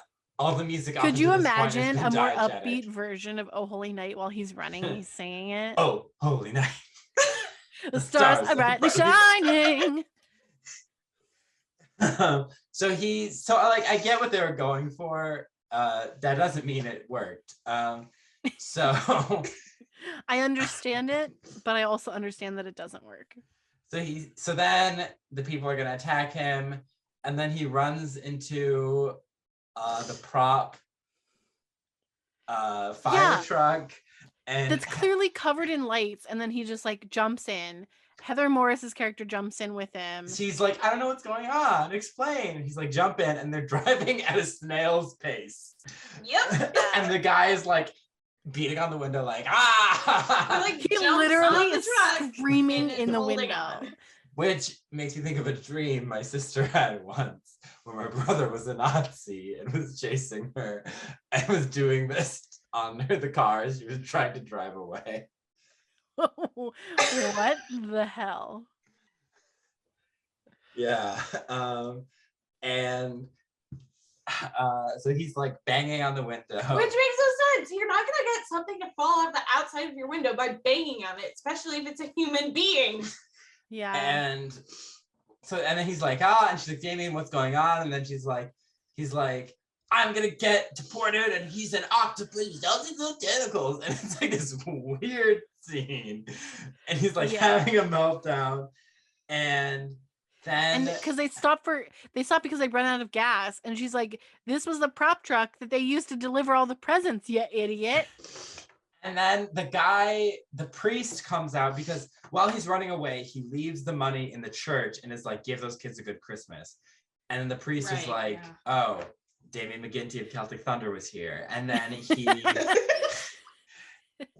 then he runs out and he like grabs a candy cane or something and beats the man, and he falls off. That was my favorite part of the whole movie.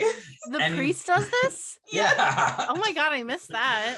And so he falls off, and then he's having the meltdown, and then Santa Claus is there, right? He like comes out.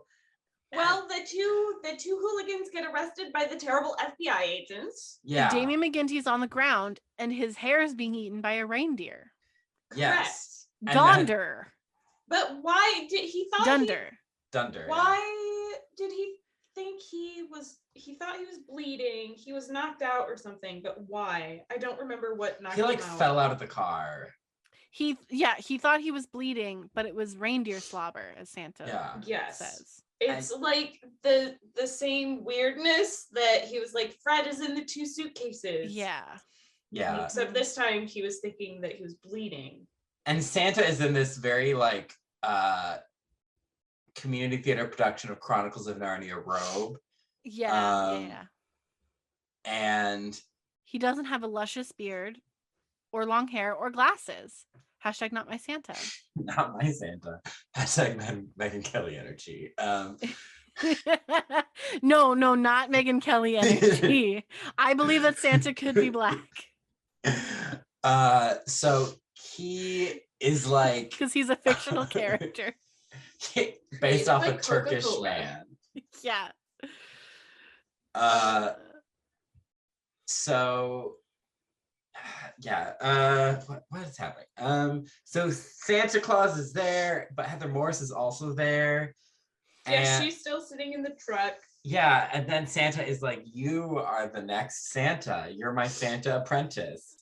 Whatever that means. You have a special capacity for He's caring. Gonna be like 1,000 some years old. He's like, and my knees just aren't what they used to be. And I was like, God, I wish I had his knees then. They lasted 1,000 years. And you are gonna train to be the new Santa, and you're gonna come with me to the North Pole. And Heather Morris is like, oh my gosh, Damien. No, Patrick. That's so good for you. So he gets kidnapped by Santa. And they stare and they look at each other and they hug, and there's like, this was the most awkward.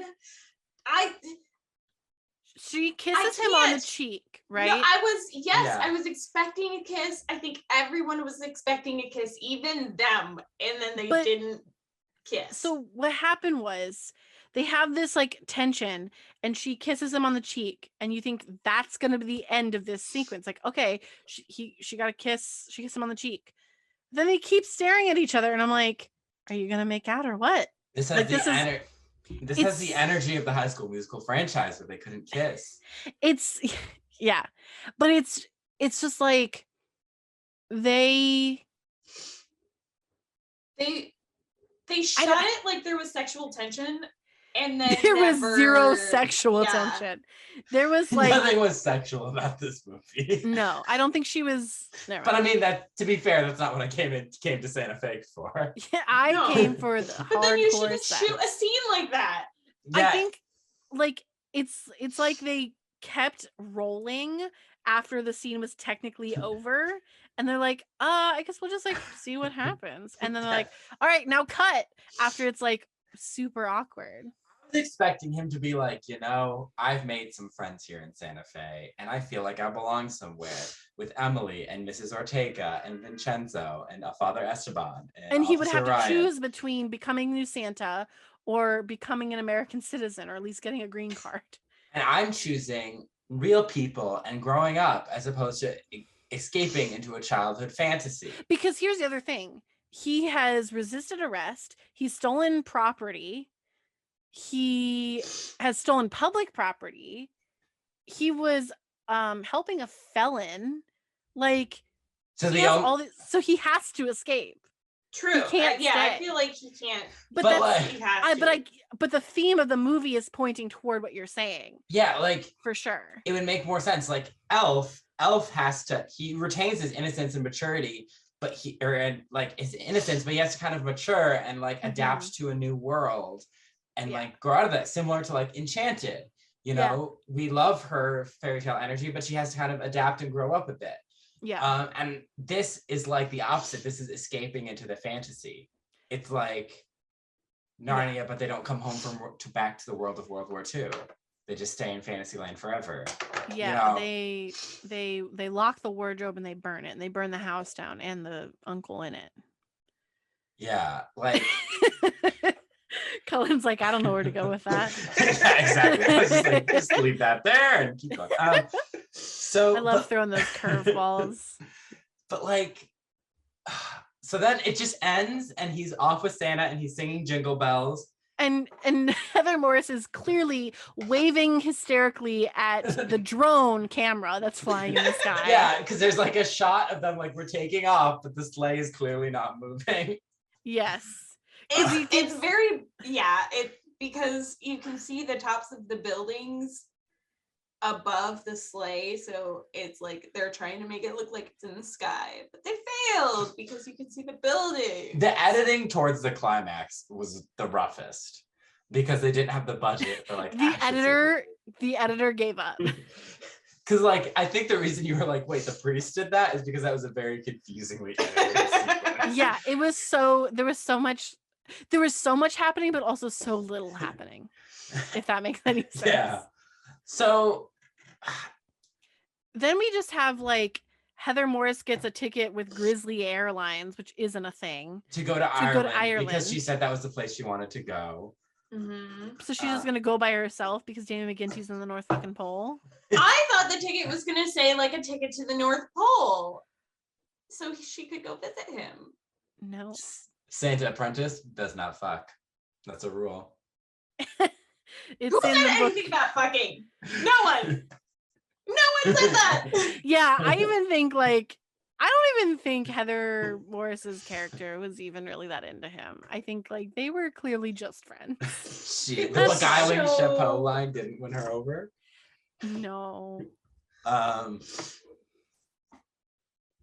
So and then they just Mrs. Ortega adopts the little kid. Yeah, which I was like, why isn't this the movie? Like this is clearly way more interesting. Yeah. And then of course, like you saw that a mile away. Like as soon as she met that little kid, you're like, oh, yep, there you go. Because she's like, oh, we can be friends. It was sweet. That actress was great. She did fantastic.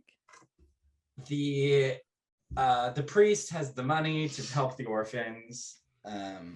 Give them presents and stuff. Yeah. Except we don't actually see him giving out gifts. It's kind of true. He takes that money and does not give it to the children. He puts it in his pocket. That's me. And then John Rhys Davies gets a piece of coal. But he doesn't get arrested? Like they know where he is? Why don't they just arrest him? That was the strangest part of the entire movie. We go back to see him open a box that has coal in it. Yeah, because like so it says written and directed by whoever. And then it goes to the scene, he gets coal, and then he looks into the camera, and then it ends. And I was like, why?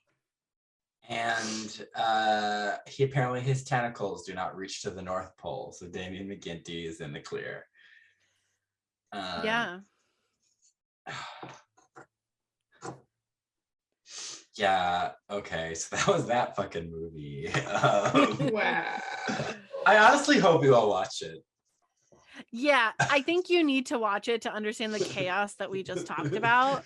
Wait, we should come up with a drinking game for the listeners. What would the best drinking game for this movie? Drink whenever you are fucking confused. No, we don't want to kill anybody.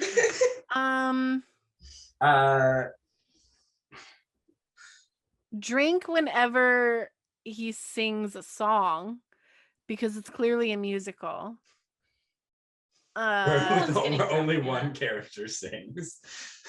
Oh yeah, there is only one character. There is no Santa Baby duet with Heather so Morris. There's no way it could be a musical. That's the sequel. She sings Santa Baby. There's no sequel, Cullen. It's not going to happen. If it Writing happens, it, I'm producing the sequel. Oh God! With all the money we make from Gleeboot. Yeah. The negative, however much it is per month that we pay for Zoom and Adobe. Very funny. I don't know. Like honestly, that's the only thing I can think of is like drink every time he sings. And drink every time you see a child actor repeated. Like you see the rich kid, but he's there again. Oh, that's a lot of paying attention. Drink every time there's a bad edit. Like, oh yeah, you're gonna die. but like the drink for every montage, every bad overlay, every montage. That's a good one. Yeah. Every montage. I think there's got to be like 100. I guess that brings us to Tina time. Tina had 0 lines. Glee hates girls. Tina was not in this movie, and her Flappy Bird energy would have been greatly appreciated. Dare I say needed. She could sing Kelly Clarkson's Underneath the Tree with Heather Morris. Yeah. And yeah. So, okay. That brings us to MVPs and LVPs. Oh yeah, folks, we're doing the whole thing. My LVP was whoever the writer and director is. And then also the editor. Same person. Although I imagine they did their best with what they were given. It's always a bad sign when the movie is being directed by the same person who wrote the script. Not always, but in the case of like these kinds of movies, I want to say generally, it's not a great idea. Having too much power in a collaborative situation does not make for good cinema. Does not make for good cinema.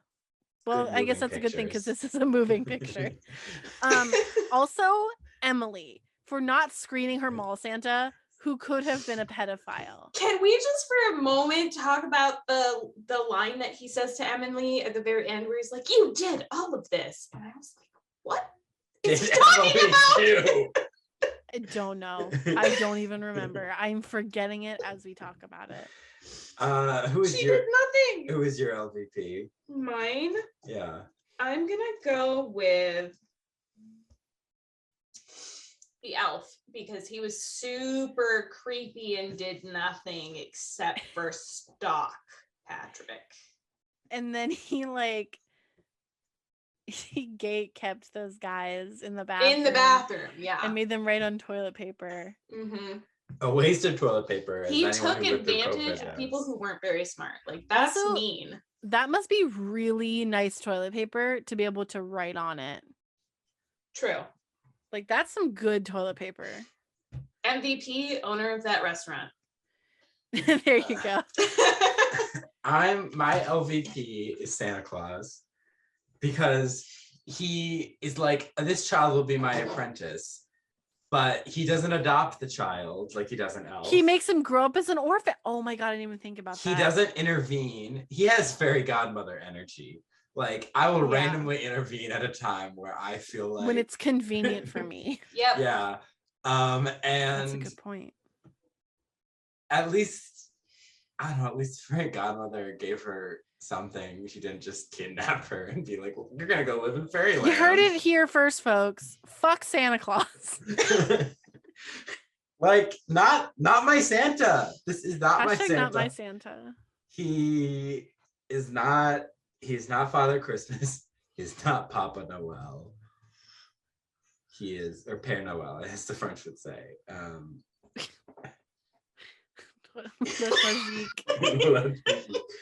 Yeah, he just, I went to Epcot at Christmas once and I saw French Santa. It's a quality memory. what did he say to you?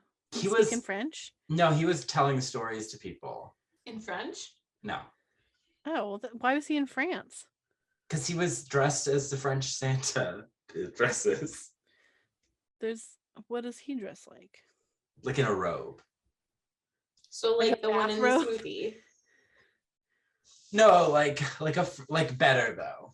It was better quality. So I- like the one in this movie, but better with an quality. actual budget. Yeah. I also met Princess Aurora that day, and that was in her old costume. That was honestly kind of ugly. I like her new costume much better.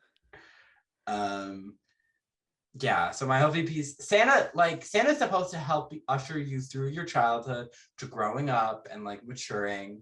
Like, he's not supposed to keep you in a suspended state of adolescence. Yeah. That's how it felt like Peter Panning. Like at the end of Peter Pan, Yeah. Wendy goes back and she moves out of the nursery. At the end of Wizard of Oz, Dorothy comes home and appreciates her aunt. Like, Yeah, they grow up from the experience. yeah, this was like deal with real world troubles and escape to Magic Land. I don't know if I call these real world troubles. Deal with whimsical real world troubles. Yeah. Yeah, because if we were being hunted by people who actually wanted to kill us, they would not be these dumbasses. The Home Alone villains. So who's your MVP? I wrote Mrs. Ortega. She was just such a sweet lady. She did no wrong. She brought what is probably the most powerful weapon in that fight scene. Yeah. Yeah, she was great. And I agree. I think like at the end when she adopts that kid, like it's really sweet, but it doesn't really have anything to do with the movie. So if the movie had done that better, it would have been even better, but she was great. Alyssa?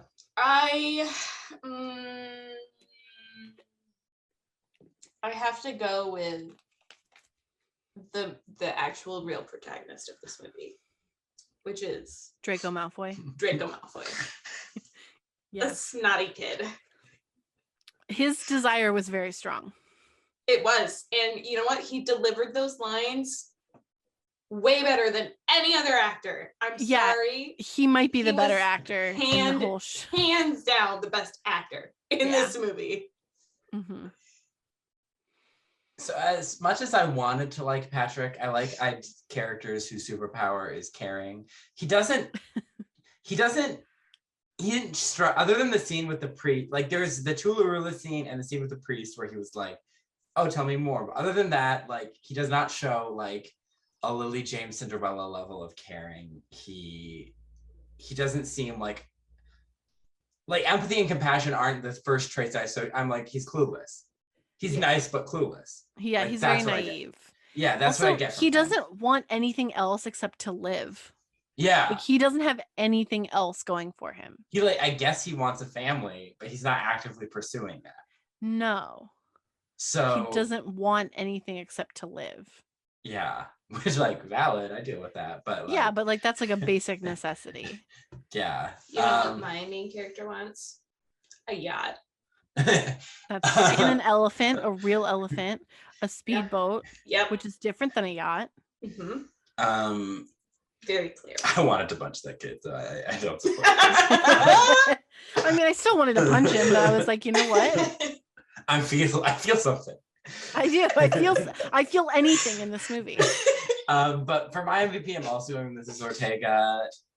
I loved her. It was sweet. I wanted her to not be lonely, and I guess she's not lonely at the end. So she'll eat meals now. Yeah. Yeah, thank She God. literally says, "You saved me from forced starvation" to him. And I'm like, are you in therapy? I recommend it for anyone, but especially for you, Mrs. Ortega. Yeah, so that is, so music. Hannah, what was your least favorite song? Danny Boy. It's not a Christmas song. I also don't really like the song. I think it's boring.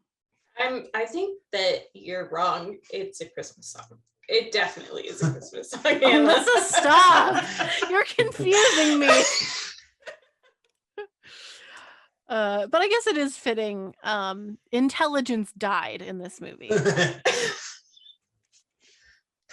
Alyssa? You could literally name any Christmas song and it might be in this movie. Because I don't remember. I hated the song that he is singing, and he's supposed to be singing it with the kids, but none of the kids are participating. I hate that. Could be a couple. That I think that's mine. Up on the Rooftop. Yeah. Yeah, I think so.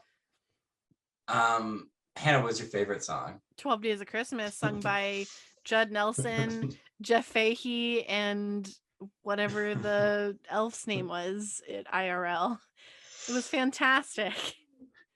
In a different movie, that would have actually been like a funny, silly sequence. Yeah, it would have been. Wasted.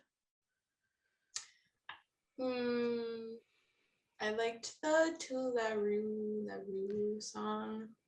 That was a good moment. It was cute. It doesn't fit in this movie at all. It's not a Christmas song, but I didn't really like any of the Christmas songs they chose.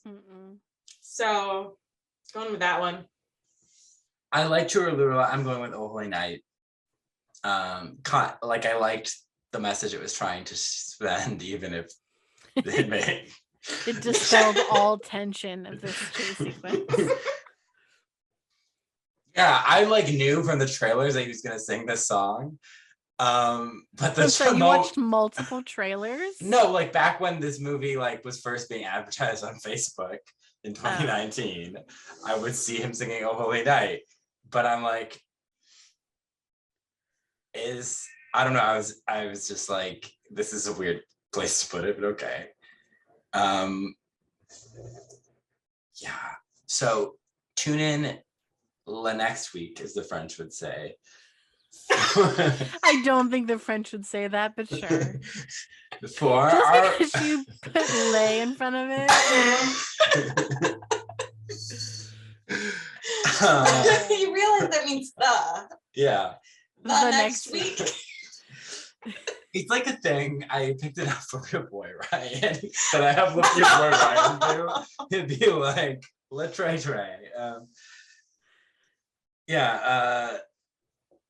So we're doing the ballot episode. So please vote. Next week is the ballot episode. I think by the time this comes out, it'll be closed. Oh yeah. We'll post about it. And we can't wait to hear what you guys have to say. Yeah. In terms of season 4's craziness. But you can find us on Instagram, Twitter, and TikTok. We are at Gleeboot Pod. You can also find us on Tumblr, gleebootpod.tumblr.com. You can follow me on Instagram and TikTok at YourBoyRyan99 and YouTube at YourBoyRyan. My Adele vs. Peppa Pig video only has 2 views. None of them are even me, but please watch. You can follow me at a.m.swearingen. You said it too fast so we couldn't dance. Yep, that was my goal. Wow, that's not very Christmas spirit of you, Alyssa. It's not Christmas yet, Hannah. You're right, and that's why they should be playing Christmas music. Ooh, silence. I play it. No. I play Frozen Christmas music. A few days before Christmas and maybe 2 days after, and that's it. I can only listen to Christmas music when I'm doing something relaxing and fun. I can't listen to Christmas music while I'm trying to work. It just doesn't happen. Mm. All right. Tune in for the ballad episode, guys. We're almost done with season 4. Yeah. This is the last part. Thank God. Oh, but then we have Bye. season 5 Oh boy. and then 6. Anyway, bye. Bye. Bye.